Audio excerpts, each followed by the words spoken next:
Boa noite aos visíveis e aos invisíveis. Que a gente tenha um momento bem gostoso aqui. Tem algumas perguntas que já estavam aqui, então a gente vai dar prioridade para elas, tá? Os espíritos são demônios, como dizem os evangélicos? Primeiro, eu queria falar que a gente não pode falar de um todo, pegando uma pessoa que a gente ouviu falar determinada coisa. Então, se uma pessoa teve uma experiência ruim em Divinópolis, vai falar que ninguém em Divinópolis presta, né? A gente tem essa mania. Então, nós vamos, mudar um pouquinho essa pergunta, falando assim, os espíritos podem ser considerados demônios? Como dizem por aí. E aí, como eu tinha chegado um pouquinho mais cedo, eu fui no dicionário para pegar o significado da palavra demônio. É um ser sobrenatural, de acordo com a crença grega, que é aquela voz, olha que interessante, é aquela voz que nos fala para fazer isso ou fazer aquilo, esteja isso certo ou esteja isso errado. E sempre de natureza maléfica. Então, está presente no cristianismo e veio do judaísmo sempre essa figura malévola, maléfica, que a gente chama de demônio, pode chamar de Lúcifer, pode chamar de diabo. E a pergunta é a seguinte, e onde que a gente entra aí? Que o nosso lado mal não é tão pequeno assim. Como eu digo sempre, ainda bem que não ouvem nossos pensamentos. Então, quando a gente pergunta se os espíritos são demônios, não, os espíritos não são demônios. Nós, encarnados e desencarnados, temos, na nossa condição, o bem e o mal dentro de nós. Ah, mas e os outros seres espirituais? Alguns estão num nível tão acima da gente, mas não existe essa coisa de demônio. O que existe é o mal empregado, usado pelos encarnados e pelos desencarnados. A gente pode dar o nome do que a gente quiser. Espírito não é isso. Espírito é o que nós somos em essência. Isso que é espírito. Quer completar, doutor? Quero. No dicionário realmente traz essa tradução sobre os demônios, mas na etimologia da palavra, ela vem do grego e do latim demos, né? Que na verdade significa gênio. E a palavra gênio significa para nós espíritos. E na época do Cristo, quando falava em demos, falava de demos do bem e demos que ainda não tinha, né, atingido um estágio evolutivo. Por quê? Como a Flávia bem explicou, espíritos somos nós. Todos nós somos espíritos. Se alguém aqui nunca viu um espírito, basta olhar no espelho, vai ver um encarnado. Nós todos aqui somos espíritos temporariamente num corpo de carne. Né? A imagem que eu vejo no espelho não sou eu, é a imagem do corpo que eu estou usando nesta encarnação. Eu sou um ser espiritual. Quando a Bíblia fala que fomos criados à imagem e semelhança de Deus, a igreja traz que Deus é um velhinho barbudo sentado num trono, apontando o dedinho e decidindo o nosso destino. E isso é uma visão de um ser maléfico. Porque se ele realmente é que decide o nosso destino, ele é um péssimo pai. Porque nossa vida não é fácil. Né? E por mais difícil que seja, tem pessoas aí vivendo na opulência e outros na miséria extrema. E que pai justo e bom faz essa distinção, às vezes? Que pai justo e bom deixa alguns com o corpo perfeito e outros com o corpo defeituoso? Cegos, faltam braços, pernas, doenças de todas as ordens. Nós que somos imperfeitos, nós faríamos essa divisão entre nossos filhos?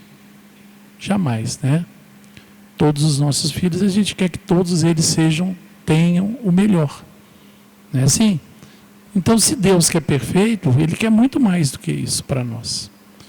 Então, essa palavra demos, que para agora virou demônio, a igreja adotou ela, e não faz muito tempo que houve uma mudança, não. Se eu não me engano, eu posso estar enganado com a data, se alguém souber, até os internautas puderem ajudar, pode mandar depois para nós. A palavra anjo foi criada, não tem muitos, deve ter uns 300, 400, 500 anos, que a igreja adotou essa palavra chamada anjo. Para quê? Para separar o que é bom, que é o espírito bom, do espírito ruim, que virou demos. Né? A palavra Lúcifer, por exemplo, né, que é a do anjo caído.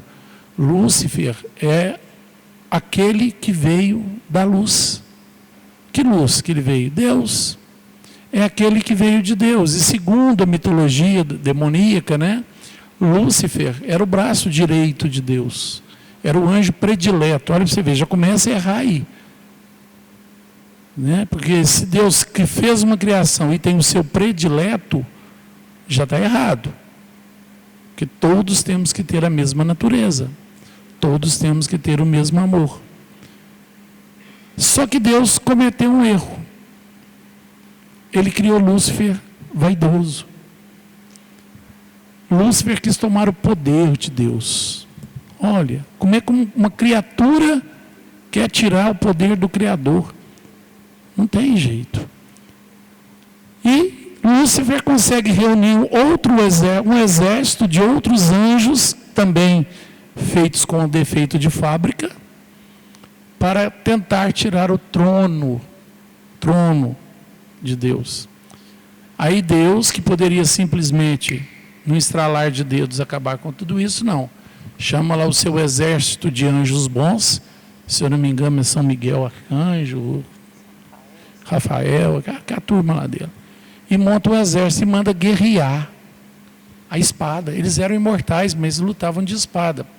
Não sei que efeito que ia ter, mas, né? E ganha. Aí Deus condena aqueles espíritos rebeldes a vir para cá, incomodar a gente. Olha, você vê gracinha. Nós não temos nada com isso. Aí manda eles para cá. Incomodar os outros filhos dele. Os outros filhos dele. Ou seja, olha, mais um erro dessa mitologia. Ele cria seres celestiais para ficar atendendo os seus desejos, como se ele precisasse disso, e cria nós, humanos, para ficar aqui vivendo esse perrengue que é a vida humana, porque ela é difícil, concorda comigo? A vida é luta o tempo todo. Mas além da luta, nós temos os demônios, que vai nos atormentar.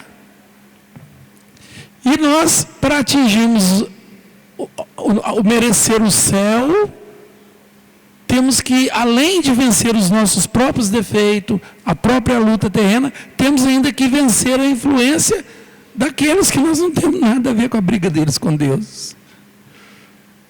Então é uma história, vamos falar a verdade, é uma história de carochinha, né? Então quem são os ditos demônios? Somos nós. Uma pessoa que é agressiva, que é um assassino, que é um estrupador, que gosta de passar os outros para trás, que gosta de maledicência, quando ele morre, ele continua sendo dessa maneira. Se ele é uma pessoa de instinto negativo, de vingança, ele continua sendo um ser vingativo.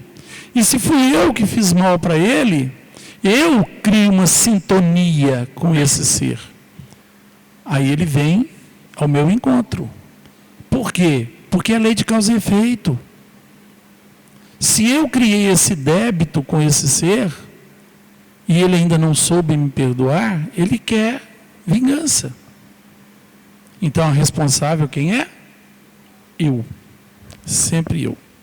Eu queria... Chegou uma pergunta aqui agora, que vai falar um pouco, vai perguntar sobre um negócio que você falou aí, sobre a negatividade.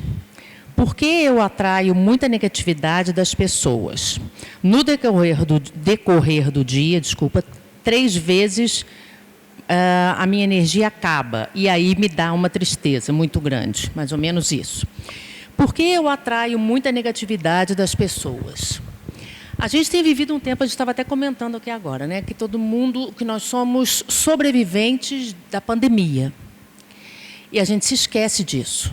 A gente esquece o que a gente passou, o que a gente e quem a gente perdeu, o que e quem a gente perdeu para estar aqui agora.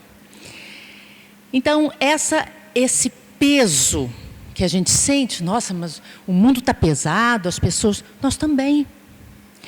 Voltando aqui um instantinho por que eu atraio muita negatividade das pessoas? Eu atraio a sintonia na qual eu estou. Me veio aqui agora um exemplo bem simples. Se eu moro no 5º andar, eu não consigo ver as pessoas do 4º, do 3º, do 2º e do 1º. Eu posso até olhar pela janela e ver se enxergo alguma cabeça lá no 6º, 7º, 8º, mas se eu moro no 5º andar, eu vou ver somente o 5º andar, um pouco do 4º, um pouco, porque eu estou neste andar. Se a gente levar isso para a nossa vida, é a mesma coisa. A gente atrai negatividade, muito provavelmente, porque nós não estamos vibrando numa faixa boa. Não é fácil vibrar o dia inteiro numa faixa boa. E não adianta falar, Ave Maria, cheia de graça, convosco, bendita sois vós, mulher, bendito é o fruto do vosso ventre, Jesus, Santa Maria, bendita, amém. Não é isso. Você não precisa falar palavras, você tem que ter no seu sentimento.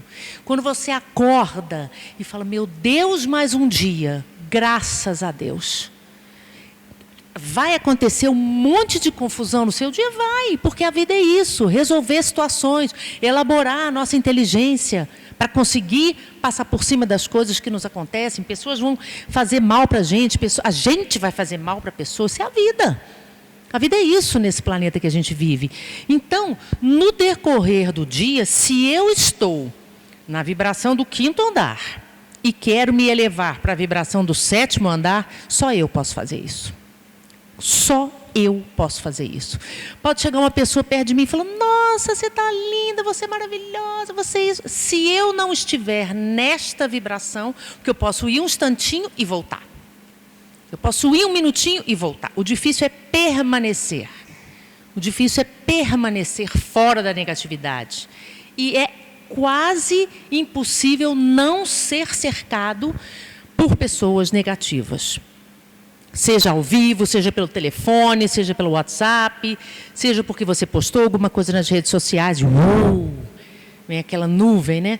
Gente, só a gente pedindo a espiritualidade para nos proteger. Ah, mas eu fiz isso às 10 horas. É o dia inteiro. É o dia inteiro. A gente estava falando aqui, né? A gente tem que elevar a nossa vibração 28 horas por dia, que só tem 24. 28 horas por dia. Porque estamos nesse mundo e não viemos aqui por acaso. A gente não está aqui porque foi um sorteio. Márcio e Flávia, vão os dois para o mundo de provas e expiações. Não. É porque essa é a nossa faixa vibratória. Então, essa exaustão que a gente sente, de tanta negatividade, no meu entender, é porque a gente não conseguiu se elevar para sair dela. Então, realmente, ela vai tomando, vai minando o nosso dia, porque a gente não conseguiu elevar e permanecer numa vibração melhor. Concorda? Plenamente. O difícil é igual o senhor falou mesmo, é a gente manter a vibração, porque não é fácil. Eu estava até comentando com a Flávia aqui, uma particularidade, porque esse ano de 2023 está sendo um ano muito de provas para mim, Márcio. E a gente, por ser espírita, ter um conhecimento, né? Eu já vou para 37 anos de doutrina, a Flávia também já deve estar mais ou menos nesse patamar, que a gente já se conhece desde adolescente, e é uma grande amiga. Estou até feliz de estar com você aqui hoje, viu? E por às vezes a gente está aqui nessa posição que parece ser uma posição legal, ele está fazendo palestra, ele está fazendo estudo. Gente, é uma responsabilidade muito grande, porque, na verdade, Falar é muito fácil. Dizer o que deve ser feito é muito fácil. Mas vivenciar aquilo que a gente fala, que a gente sabe, não é fácil. Então é nos momentos de provação é que a gente vê o tanto que a gente é pequeno, o tanto que a gente ainda é falho, o tanto que a gente ainda erra. Mas o que a gente tem que ter em mente é que eu estou no caminho. Errei, caí. Vamos ter outros tombos, outras quedas, vamos. Porque a vida é assim.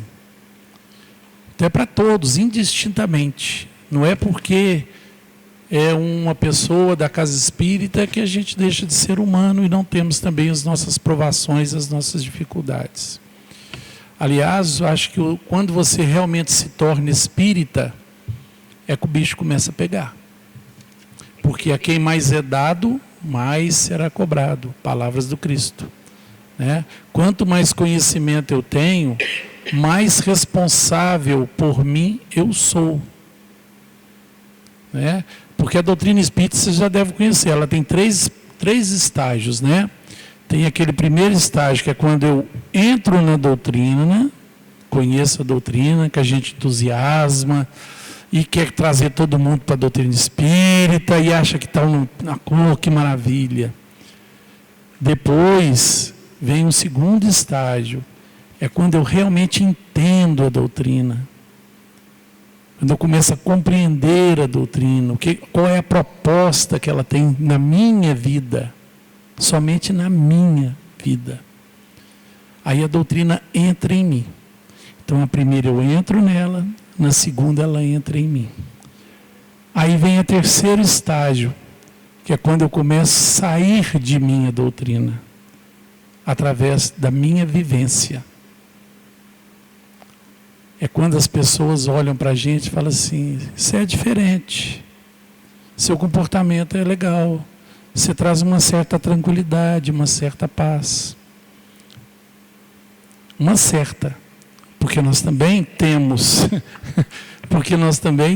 as nossas dificuldades e as nossas falhas. Né? A minha amiga Vânia está ali, chegou, ela sabe que ela é minha confidente. Né? Beijão para você, querida. E é a pessoa a quem eu me recorro nas horas difíceis. Então ela sabe que é difícil. É difícil demais. Então nós temos que ter essa consciência de poder sair. Isso aqui é uma pergunta, Flávia? Então vai. Existe como o Márcio começou a falar, a gente pensa assim, nossa, fulano está lá, seja onde for lá, aqui em cima, ou numa palestra de alguma coisa, ou recebendo um prêmio. É preciso que a gente lembre de uma coisa, nós somos todos farinhas do mesmo saquinhos.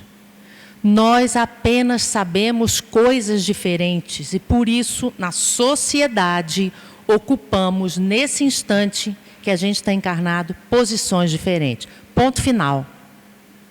Se eu me esforço mais para me melhorar, claro que ninguém vai ignorar isso, a espiritualidade não vai ignorar isso, e as pessoas que me seguem também vão. Porém, a gente estava falando, a gente conversou um monte de coisa aqui antes, a gente estava falando sobre isso também. Algumas pessoas não estão fazendo o mesmo esforço que eu, e de repente elas saem da nossa vida, ou a gente sai da vida delas. É natural. É natural. E se a gente não tira elas da nossa vida, a espiritualidade vai lá e tira. Fala, não, agora não dá, você já chegou até aqui, a pessoa não quer nem começar a caminhar. A gente também foi assim, mas a gente está caminhando. A gente está tentando. Todo mundo que está aqui e quem está ouvindo de casa, em qualquer momento que ouça, está tentando. Mais do que alguém que não está tentando nada. E a gente vê muitas dificuldades. Hoje mesmo, a Mari até estava comentando comigo. Um pedreiro foi mandado embora do serviço aqui em Divinópolis. Ele foi na casa dele, buscou uma arma e matou o cara que mandou ele embora, na obra. Olha o mundo que a gente está vivendo. Né? É uma situação terrível, nós estamos vivendo. Agora eu pergunto para vocês. Eu até cheguei a comentar com algumas pessoas. Tem hora que eu me sinto um ET que caiu no planeta errado. Não que eu seja melhor. Mas é porque, às vezes, a forma da gente pensar e idealizar o mundo é diferente do mundo que eu estou vivendo. As coisas parecem estar todo ao avesso, não é? O planeta parece estar de cabeça para baixo. Está tudo acontecendo de uma forma que você fala assim, meu Deus, é eu mesmo que estou aqui. Mas porque se Deus permitiu que nós estivéssemos aqui, é porque aqui está a nossa redenção. Se a gente souber aproveitar a situação, fazer a nossa parte, o nosso esforço, a nossa mudança interior, independente do externo. Eu tenho que ter meu equilíbrio e não me deixar contaminar por aquilo que está ao meu redor o tempo todo. E a gente tem essas informações hoje quase que imediatamente, por conta da internet. Então, uma coisa que está acontecendo agora, eu estou assistindo aqui. Isso faz a gente ficar para baixo. Isso tem a ver com aquela outra pergunta, falando sobre a negatividade. Não é uma coisa fácil. Se elevar não é fácil e manter elevado não é fácil. Por isso que hoje, assim como a gente vê isso que está acontecendo assim, horrível, ou ficou sabendo agora há pouco do que aconteceu há 15 minutos atrás, em contrapartida, nunca se teve tanta palestra, tanto estudo, tanta gente se devotando de todas as religiões a entregar, a dar esperança para quem precisa, ou seja, para todos nós. Qual é a diferença? O canal que eu ligo, o andar que eu vou querer ficar. Então não adianta se eu sou aquela pessoa que vejo 80 vídeos por dia de todas as desgraças, de todos os acidentes, de tudo de ruim que aconteceu, achar que de noite eu vou dormir, não vou nem pegar no sono. Olha o que eu trouxe para mim. Tem anos, mas anos que eu digo é mais, deve ter uns 10 anos, que eu não assisto nenhum jornal. Não estou falando para ninguém deixar de assistir. Eu não consigo, me faz mal. O dia que eu descobri que me fazia mal, eu falei assim, você, a maior ignorante do planeta, que a gente não consegue também, porque as redes sociais avisam. Mas aquela história de ver o menino que foi feito assim, gente, para quê? Para quê? Para que trazer isso se o oposto, quer dizer, se o outro lado está trazendo tanta coisa boa? É a gente que escolhe onde vai ligar, é a gente que escolhe o que eu vou me conectar, com o que eu vou me conectar. A escolha é nossa, né? Se eu quero me contaminar com notícias ruins, mas eu posso buscar notícia boa. E vou falar uma coisa para vocês. Apesar de parecer ruim, tem mais coisas boas acontecendo no planeta que ruins. O problema é que não traz ibope. O problema é que nós gostamos de conectar nas desgraças. Parece que quando a gente escuta a desgraça do outro, aquilo alivia um pouco da minha. Né? Então isso é um erro. Quando a gente não fala bem feito, né? Quando a gente não fala bem feito, quando a gente usa, quando a gente ouve, gente, não adianta, a gente é assim. Uns já estão melhores, mas eu não estou nesse nível assim, não. A gente vibra pelo mal ainda. O que isso faz comigo? Só faz atrair esses espíritos que são iguais a mim. Eles não são demônios, eles não são do mal. Nessa hora eu estou sendo do mal. Que andar que eu estou? Subsolo. E a gente gosta de ficar nessa sintonia. Vai dormir com aquele pensamento, na casa de notícia ruim. Aí acorda no outro dia deprimido, triste. Eu não sei o que acontece comigo, minha vida está... É lógico, você está sintonizado nas notícias ruins. Busca notícia outra, como a Flávia disse. Hoje nós temos o advento da internet. Tem muita porcaria, mas muita porcaria. Mas também tem tanta coisa boa, tanta palestra, tantos estudos de todas as religiões, sabe? De tanta coisa rica de informação. Eu escolho o que eu quero ver. Lá em casa já tem anos que eu não ligo uma televisão, a não ser no YouTube, para escolher palestras, programas que vão me trazer alguma coisa que para o meu engrandecimento. Né? Então, a gente vai. Tem uma pergunta aqui, está um pouco fora, porque nós já estamos falando muito da mesma coisa, né? Toda pessoa sonha, eu nunca lembrei de ter sonhado. Apesar da gente não lembrar, todos nós saímos. Porque quando nós entramos no sono profundo, eu o ser espiritual que eu sou, eu saio do meu corpo. Todos nós saímos. Por quê? Porque o espírito ele não precisa repor energia. Quem repõe energia é o corpo. Então o espírito se afasta. Continua conectado pelos cordões fluídicos que ligam o perispírito à matéria. E ele vai para onde ele é sintonizado. Ele não vai ver Jesus, não. Aliás, vou dar uma notícia meio triste para vocês. Quem acha que vai morrer e vai encontrar Jesus, vai não. Como diz a Flávia, o andar dele é o terraço. Nós ainda estamos lá no quinto andar. Quinto foi generosidade dela, porque na verdade nós estamos no segundo. Nós estamos no segundo andar. E é um prédio muito alto, viu? É um arranha-céu. E ele está lá no terraço. Então nós não temos ainda a capacidade, a possibilidade vibracional de estar com ele. A não ser que por misericórdia dele, ele venha visitar o plano onde eu estou e eu consiga vê-lo de longe e dar uma acenadinha para ele. Tá? Mas que nós sempre estaremos rodeados de bons espíritos, trabalhadores do Cristo, para nos auxiliar onde a gente estiver, você pode ter certeza que sim. Então a gente não lembra por quê. Porque o cérebro físico, quando o espírito retorna para o corpo, ele meio que serve de um mata-borrão. A gente às vezes traz lembranças, vislumbres de alguma coisa que nós vimos no plano espiritual, né?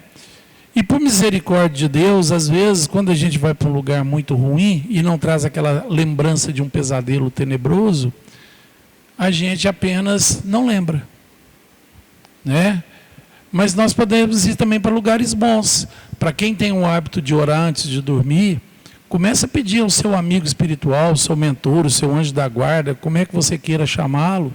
Fala assim: oi, me deixe sozinho não, na hora que eu sair do corpo, me leva para assistir uma palestra, para ver algum estudo, né? Para ir para um lugar bonito, onde eu possa me asserenar. Porque eu preciso dessa sintonia. Se eu lembrar ou não, é diferente. Agora, existe a diferença do sonho e do desdobramento, que é o que eu estou falando. Porque o sonho, ele acontece quando eu vou começando a dormir ou quando eu já estou próximo de acordar. É quando eu já estou ainda conectado ao corpo. Então o sonho é aquela coisa confusa. Eu estou num lugar conversando com a Flávia, de repente já não é a Flávia mais, é outra pessoa, o lugar é diferente, é aquela confusão desconexa. Aquilo é sonho, porque o cérebro começa a emitir pensamentos do dia a dia, lembranças, e aquilo vai se tornando uma bola de neve ali sem conexão. Já o desdobramento é uma história que a gente lembra que tem começo, meio e fim. Tem pessoas que conseguem trazer essa lembrança. Eu encontrei com meu pai no mundo espiritual, ele falou assim, assim, assim comigo.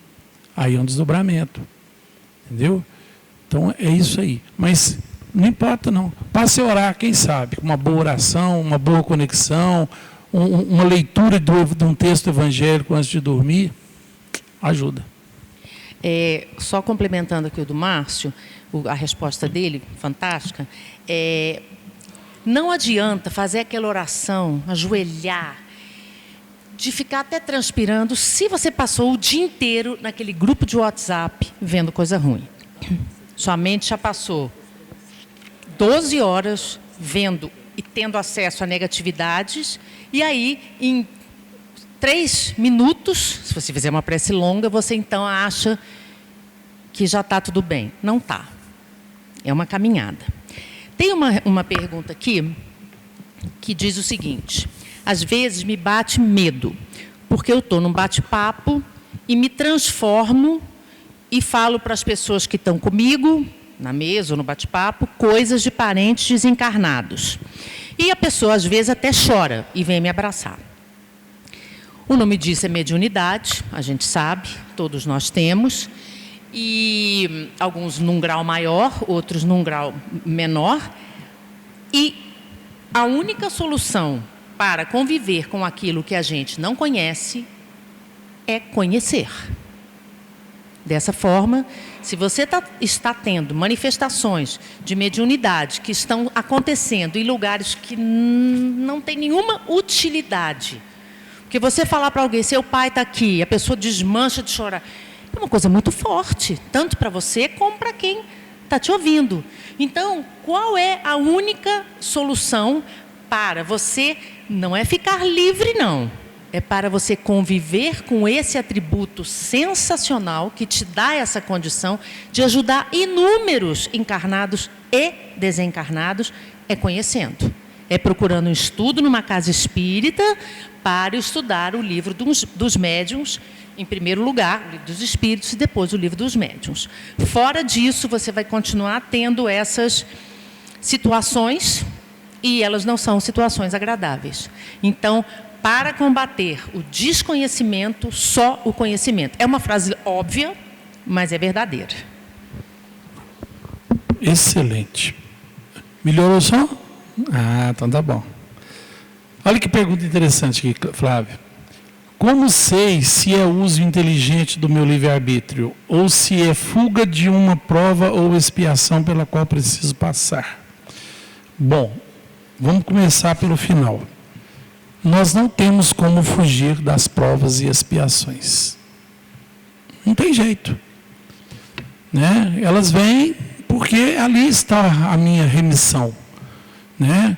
Eu preciso passar pelas provas, que são aqueles fatos, acontecimentos complicados, porque eu já tenho em mim um trabalho feito interiormente e eu sou colocado à prova. É igualzinho na escola, a professora dá a matéria, chega no final do trimestre, do bimestre, ela dá uma prova para ver se o aluno realmente aprendeu aquilo que foi ensinado. É assim? As provas da nossa vida é assim.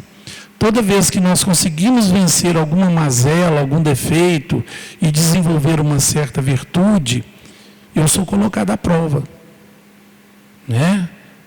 Para que aquilo aconteça. Já a expiação é quando eu não ainda tenho consciência do meu erro, mas eu sou forçado a passar por situações que vai me doer na carne, para que eu comece a refletir sobre a necessidade da minha mudança. É um expiar com X.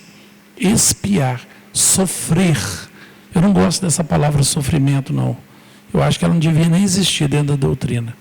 Você sabe o que quer dizer? Sofrer é estar acorrentado a. Isso. Então, quando você sofre, você está acorrentado, e nesse caso de expiar, você está acorrentado às suas atitudes. Aí a gente fala assim, é covardia, porque eu não me lembro o que eu fiz. Isso. A gente pode não lembrar do fato, mas com o nosso jeitinho de ser no dia a dia, com as nossas tendências, a gente já imagina o que a gente pode ter feito e o que a gente pode não ter feito.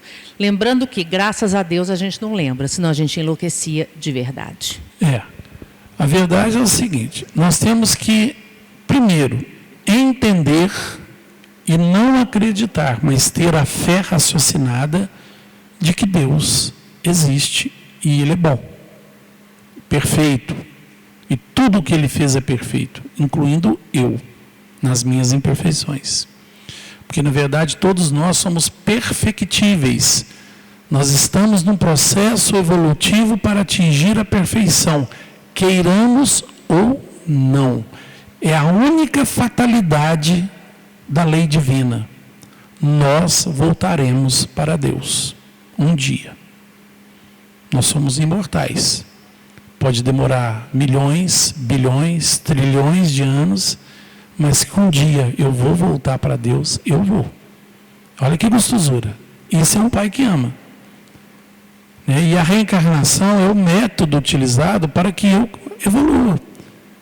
Então, expiar aquilo que eu fiz de errado, na verdade, está me forçando a entender uma situação. Porque quando eu sinto na carne, e eu tenho consciência, uma consciência evangélica, eu vou entender que se me dói, eu não posso fazer doer nela. Porque eu sei o tamanho da dor que aquilo causa. Aí eu começo a mudar meu jeito de ver e fazer as coisas. Aí eu começo a evoluir. E quando eu conseguir vencer essa expiação e adquirir essa virtude de não mais atacar a Flávia, porque eu sei que dói em mim, então vai doer nela também, né? Aí, um dia eu vou passar por essa prova novamente. Para ver se realmente eu já estou com a matéria em dia. Aí é uma etapa vencida. E como a lei de Deus não há retrocesso, eu nunca dou um passo atrás. Nós podemos até ficar parado por um período, mas nós somos sempre andando à frente. É impossível não evoluir. E é muito gostoso quando a gente pensa nisso, né? A saber que apesar dos pesares, apesar da dificuldade, apesar do sofrimento que eu sei que cada um aqui, como eu, como a Flávia, temos, né? De todas as ordens, esse é o caminho da minha evolução. Quando eu disse que eu não gosto da palavra sofrimento, Flávia, é porque a gente sofre quando a gente se torna vítima da dor. Porque a dor é um processo evolutivo. A dor é aquela que me mostra, olha, algo não está legal. A dor é para isso, tanto a dor física como a dor moral. Ela é para me falar que o caminho não é este. Agora, se eu me coloco como vítima da dor, aí eu começo a querer achar culpados pela dor que eu sinto. É meu pai, é minha mãe, é a sociedade, é o governo, é o país, é isso, é aquilo, e a gente fica querendo culpado para não assumir a responsabilidade que é minha. A mudança sou eu quem faço. Mesmo que o problema permaneça ali, eu estou num outro processo, eu já estou num andar superior. Então eu sofro, porque o sofredor é aquele que espera a salvação. Eu quero que alguém me salve, que alguém me socorra, que alguém faça por mim as mudanças, que sou eu quem tenho que fazer. A proposta do Cristo, ao contrário do que as religiões falam, ela não é uma proposta de salvação, ela é uma proposta de libertação, de me libertar da ignorância, de me libertar da falta de conhecimento, para que eu possa assumir o meu lado divino. Vós sois deuses, sois capazes de tudo e até mais. Não foi assim que ele falou para a gente? Mas a gente não quer. É muito mais fácil, às vezes, eu comungar, com todo respeito à nossa irmã católica, tenho um maior respeito por ela, pelas evangélicas, mas às vezes é mais fácil rezar 3 Pai Nosso, 4 Ave Maria, tomar uma água benta e achar que aquilo está bom, já estou em paz com Deus. Não está, não. A responsabilidade da minha vida é minha. Não é do meu pai, não é da minha mãe, não é do marido, da esposa, não é da sociedade. A responsabilidade da minha vida é minha. Por isso é que Jesus falava, amai ao próximo como a ti mesmo. Então quem eu tenho que amar primeiro? Eu. Eu primeiro me amo, para que eu tenha condições de amar meu próximo. Porque quando eu me amo, eu quero o melhor para mim. E eu querendo o melhor para mim, eu vou amar o meu próximo, querendo o melhor para ele. Todos nós cometemos o erro, às vezes, de amar os outros. E eu sou um, já acontece muito comigo. Às vezes eu amo mais os outros do que a mim mesmo. É um erro. E a gente passa perto com isso. Não pode ser assim. A gente tem que se autodescobrir e se auto-refazer a todo dia. E entender que amar-me primeiro não é eu ser egoísta. Egoísmo é não dividir, é não doar, é não compartilhar, é não querer que o outro também tenha. Mas quando eu me amo primeiro, eu estou me equilibrando, indo para um andar superior e convidando os outros. Venham também, o caminho é esse. E o caminho só existe um caminho. Jesus. Não tem outro. Isso não é religiosismo, não. Isso é realidade. Quando ele falava, eu sou o caminho, a verdade e a vida, podem ter certeza, ele é. Ele é e sempre será. O caminho a ser seguido, a verdade a ser descoberta por nós, à medida que a gente vai evoluindo, porque os nossos conceitos, os nossos conhecimentos vão mudando e nós vamos descobrindo outras verdades e largando aquelas verdades que eu achava que era para trás. E eu vou crescendo. E Ele é a vida imortal. Tá bom? Tem uma pergunta aqui que fala o seguinte. Eu não sei se essa pessoa mandou essa pergunta, porque ela diz assim: não vou ao centro espírita porque me disseram que se eu for lá, a minha casa vai encher de espíritos. Isso é verdade? Não precisa vir, já está cheia de espíritos. Na sua casa, aqui, aonde você vai. Porque a população espiritual é 3 vezes, segundo a gente tem informação, 3 vezes a população encarnada. A desencarnada é 3 vezes, mais ou menos, né? A população encarnada. Então, tem um monte de espírito para cada um, depende do que você está fazendo. Então, você vir ou não vir, tem muito preconceito ainda. Eu vou num centro espírita, lá apaga a luz, fica todo mundo em silêncio, aparece um espírito. Gente, centro espírita é uma sala de aula, onde não tem professor, todo mundo é coleguinha. Todo mundo é coleguinha. Sabe quando você faz um trabalho, o professor fala assim: agora, Daniel, você vai subir aqui e vai apresentar o seu trabalho.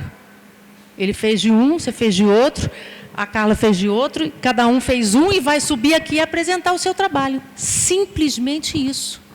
Quer dizer que aquilo ali você estudou um pouquinho mais para poder apresentar.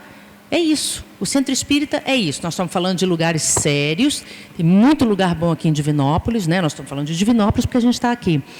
Tem muita gente fazendo um trabalho muito bacana, dentro e fora dos centros. Então, existe preconceito, sim, e não precisa vir aqui para ficar cheio de espírito, porque a gente já anda por aí com um monte. Um punhado. Eu só vou tomar um minutinho a mais aqui, porque a última pergunta que eu li, eu falando sobre a prova e a expiação, eu esqueci de falar do livre-arbítrio que a pessoa citou, né?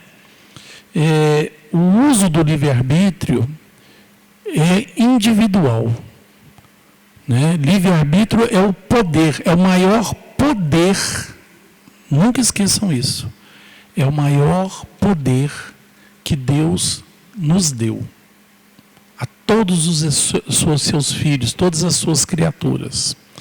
É o poder de decidir, de escolher. Eu sou o único ser no universo que faço as minhas escolhas, mesmo estando sob influências de maus ou bons espíritos. Eu escolho, a responsabilidade é só minha. E eu sou fruto das minhas escolhas. A minha vida, ela é construída pelas minhas escolhas. Mas meu pai me forçou. Seu pai te forçou, mas a decisão era sua. Você foi porque você quis, então foi uma escolha. Eu casei com a pessoa errada. Casou porque você escolheu a pessoa errada. O que te levou a escolher essa pessoa? Né? Meu trabalho não é bom. Não é bom porque foi você que escolheu. Por que você escolheu esse trabalho? Você é livre para sair e escolher outro. Às vezes a gente vê muita gente reclamando até dos patrões. Meu patrão não é bom, meu serviço não é bom. Saia. Procura outro emprego, qualifique-se. Nós somos livres. Livres no sentido das escolhas. E lembrando, o Livro dos Espíritos, quando Kardec pergunta aos espíritos aonde está escrito a lei de Deus. Você quer responder para mim, Flávia? Na consciência de cada um de nós. Na consciência do homem. Por isso que para mim algumas coisas são certas, para o Márcio não são. Porque na minha consciência, onde está escrita a lei de Deus, que é imutável, eu apenas interpreto ela com a condição que eu tenho. Essa lei não é uma para o Márcio e uma para mim. A lei divina é imutável, ninguém mexe nela. Só que a minha consciência, pelas vidas que eu já tive, pelas coisas que eu já passei, escreve ela para mim de um jeito. O Márcio escreve isso para ele de outro jeito. E dessa forma, pode parecer que tem várias formas, mas não tem. Só tem uma lei. Um dia, o outro dia, a gente vai aumentando a nossa percepção do que é verdadeiramente essa lei. E ela está escrita na nossa consciência, porque ela é unicamente nossa, com os nossos conhecimentos, com tudo que a gente já passou e com o que a gente busca aprender, que é muito interessante e importante também. E respondendo a pergunta, então, como sei se eu estou fazendo uso inteligente do meu livre-arbítrio? Eu já respondi. Eu sou o caminho, a verdade e a vida. Se quiser ir ao Pai, venha comigo. Lembrando que ir com Jesus não é ficar adulando, admirando, babando, bajulando, acendendo velhinha. Ir com Jesus é fazer o que Ele fez. Amar indistintamente. Perdoar sempre. Estar sempre em conexão com o Pai. E fazendo o que é certo. Porque a lei eu sei. Muito boa noite a todos, muito obrigado. Daqui a pouquinho a Flávia volta com a palestra e vou massagear o ego dela aqui agora. Ela é boa, vocês vão adorar. Gente, muito obrigada. Quem quiser dar a honra de ficar mais um pouquinho, eu vou ali e já volto. Boa noite para todo mundo.